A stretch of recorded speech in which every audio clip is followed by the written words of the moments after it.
Ndugu wananchi, Rais wa Jamhuri ya Muungano wa Tanzania, Mheshimiwa Dr. Samia Suluhu Hassan, anapenda kuwatakia wananchi wote heri ya sikukuu ya uhuru wa Tanzania bara inayoadhimishwa kila mwaka tarehe 9 Disemba.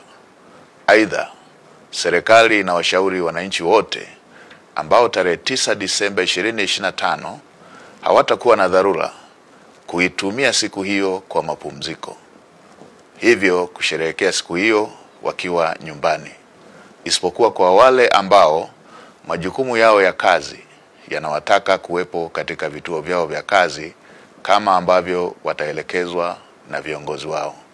Asanteni na watakia sikukuu njema.